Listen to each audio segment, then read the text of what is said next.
Introduction. Anything that has mass and volume is matter. Matter is also defined as anything with the property of inertia. All of the solids, liquids, and gases that you may encounter in your daily life would be classified as some type of matter. You are familiar with the taxonomy of living things from biology. Objectives.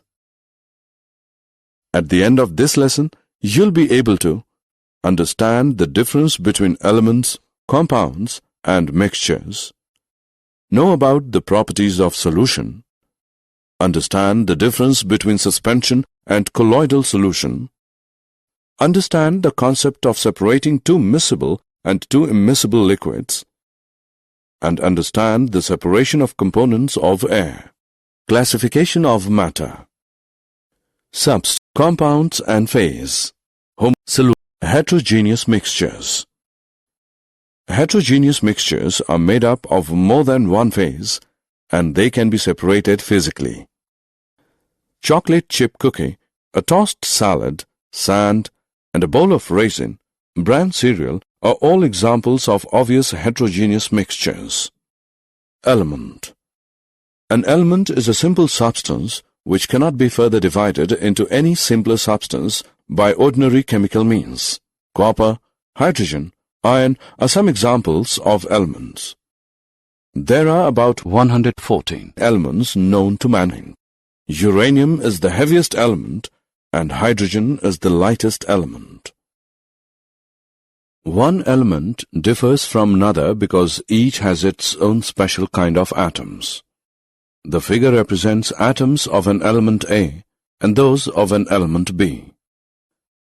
An element cannot be broken down into simpler substance because its atoms are indivisible.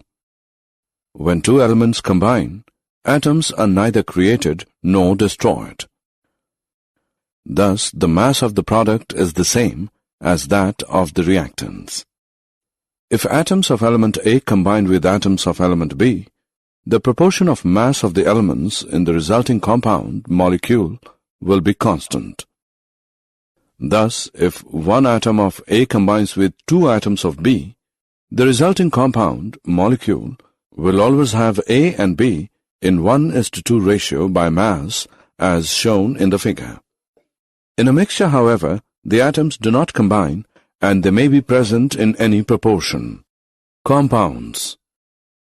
A compound is a pure substance made up of a chemical combination of two or more elements in a definite proportion. A compound contains two or more kinds of atoms chemically combined together to form new molecules.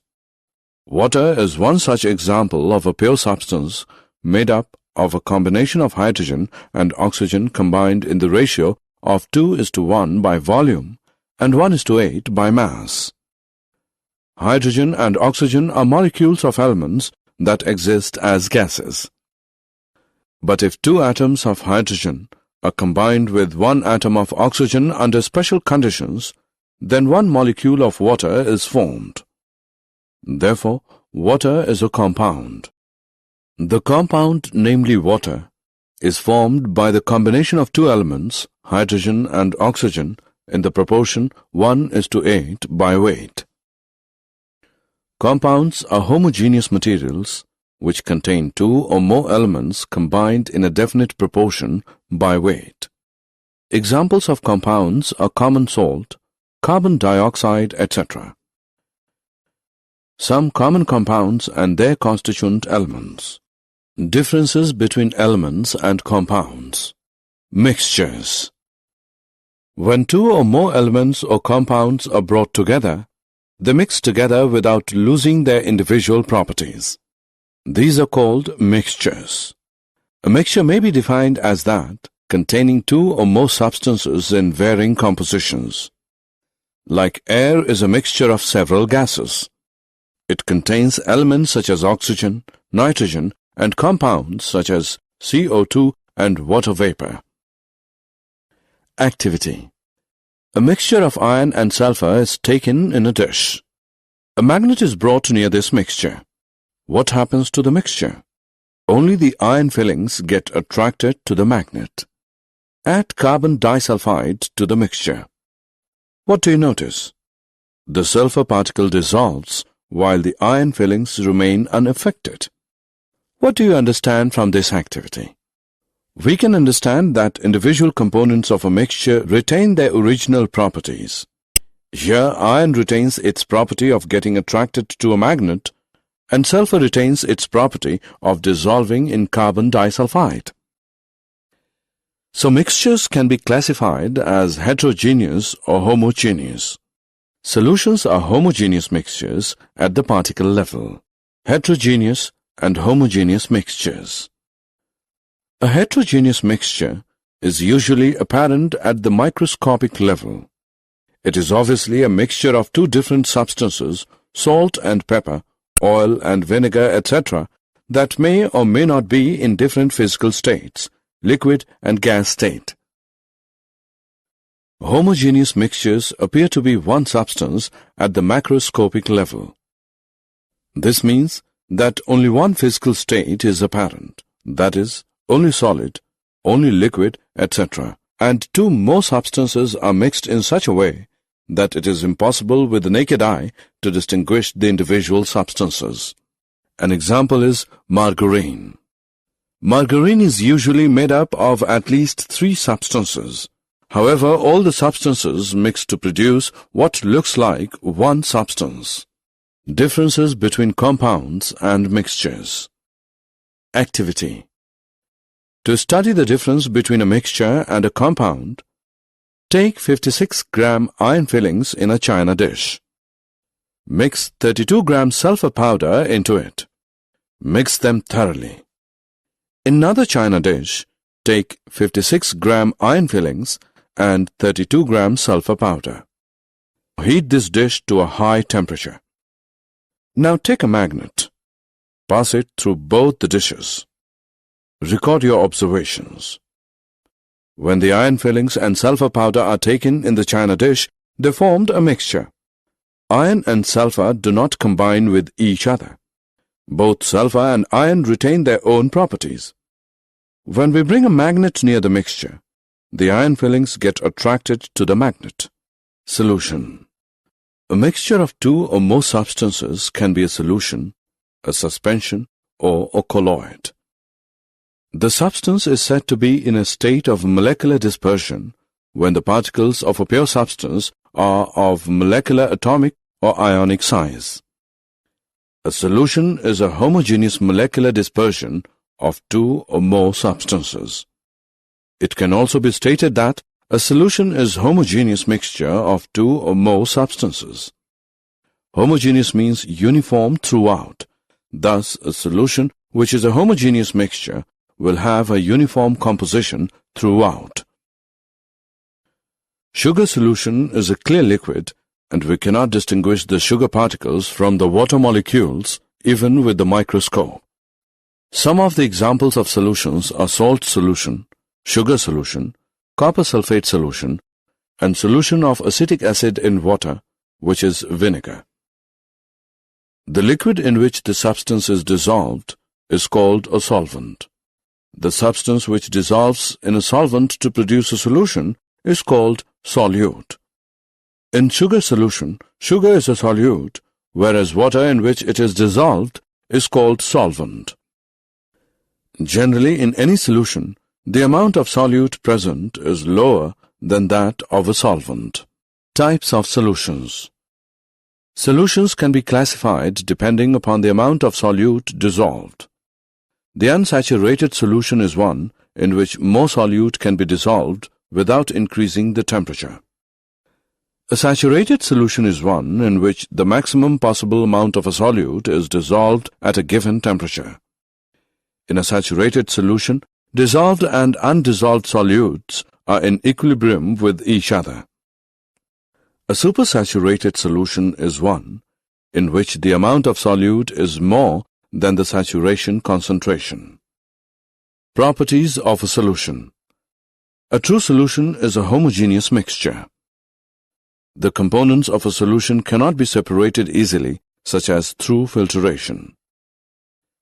The size of a solute particle is extremely small and of an order 10 raised to the power minus 8 centimeter in diameter.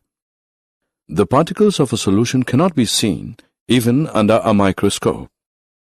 The solution is clear and transparent. The solutions are stable and solute particles do not settle down when kept undisturbed. Suspension. Some substances do not dissolve in liquids. Small particles of such substances remain suspended in the liquid. For example, sand, mud particles remain suspended in water. Similarly, solids may remain suspended even in gas. These mixtures are called suspensions. Suspension is a heterogeneous mixture in which small particles of solids remain suspended throughout the mass of the liquid or gas without getting dissolved. Properties of suspension. A suspension is a heterogeneous mixture in which small particles of solids remain suspended throughout the mass of the liquid or gas without getting dissolved. The particles in a suspension are visible even to the normal eye. The diameter of the particles is of the order 10 raised to the power minus 5 centimeter. The particles in a suspension can be separated from the liquid by filtration. The particles of suspension will settle down on standing. Colloids. A colloidal solution appears to be homogeneous, but it is actually heterogeneous when viewed through a powerful microscope. A colloid is an in-between a true solution and suspension. A colloid is a solution in which the size of the solute particles is bigger than that of a true solution, but smaller than that of a suspension. Some common examples of colloids. Tyndall effect. A colloid scatters a beam of light passing through it. It means that a beam of light passing through such a colloid is visible. If a beam of light passes through a colloid kept in a dark room, the path of light can be seen due to the scattering of light by colloidal particles. The same effect can be generally observed when a beam of light passes through air containing dust. This scattering of light by colloidal particles is known as Tyndall effect. This effect is not shown in true solutions. In liquids, the Tyndall effect can be easily seen by using a laser pointer. If you dilute milk to where it is almost clear, or if you have any type of solution, such as colloidal silver, then the beam of the laser can be easily seen as it travels through the liquid. Separation of mixture and two immiscible liquids. Separating the components of a mixture. Heterogeneous mixture can be separated by simple physical methods like handpicking, filtration, etc. But special methods are needed to separate components of a mixture. Separation of two immiscible liquids. The separation of two immiscible liquids can be done by using a separating funnel. Activity. Take a separatory funnel and the mixture of diethyl ether in a separating funnel. Allow it to stand undisturbed for some time.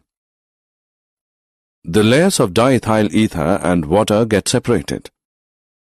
Place a receiving flask under the funnel, remove the stopper from the top and open the stopcock. Pour out the lower layer of water. Close the stopcock of the separating funnel as diethyl ether reaches the stopcock.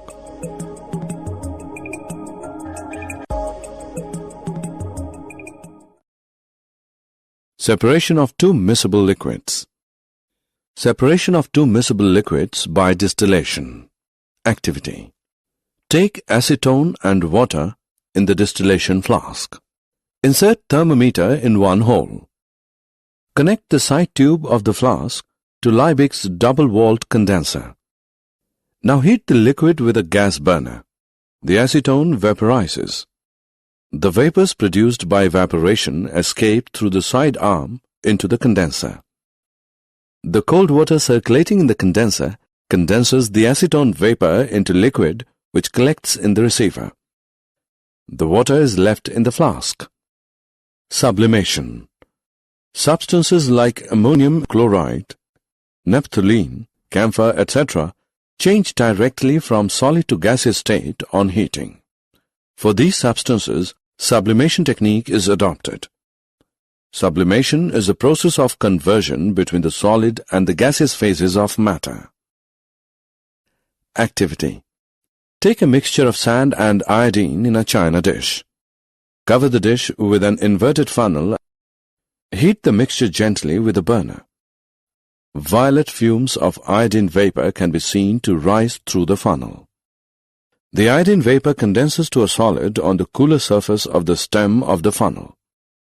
Now stop the heating when no more vapor comes out of the mixture in the dish. The pure iodine crystals are scraped out.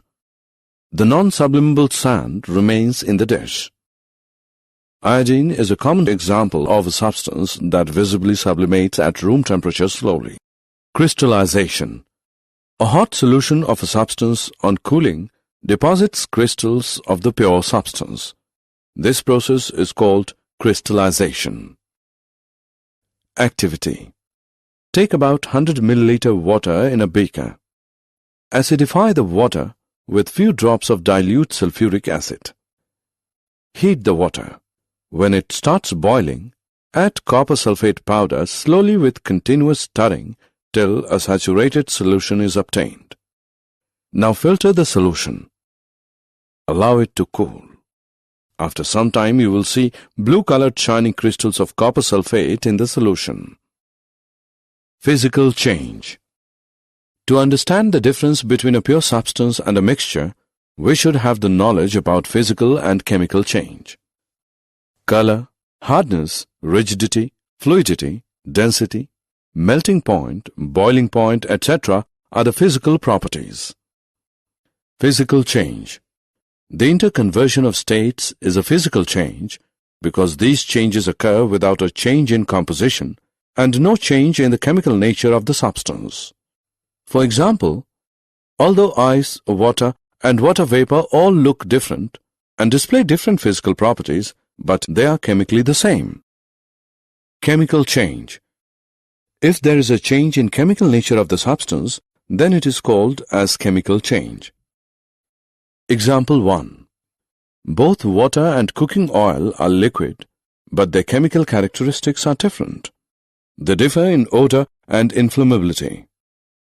We know that oil burns in air, whereas water extinguishes fire.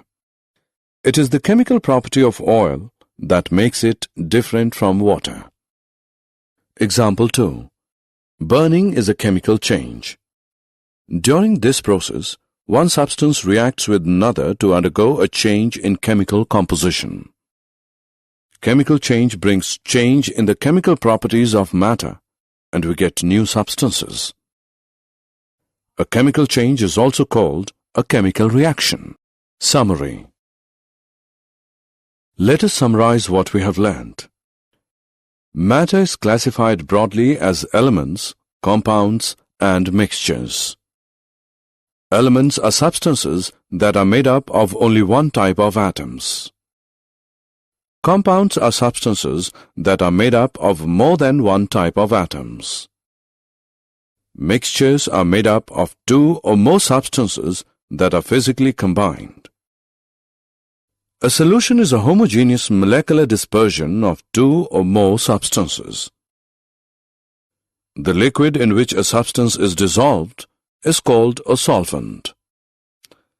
The substance which gets dissolved in the solvent is called a solute.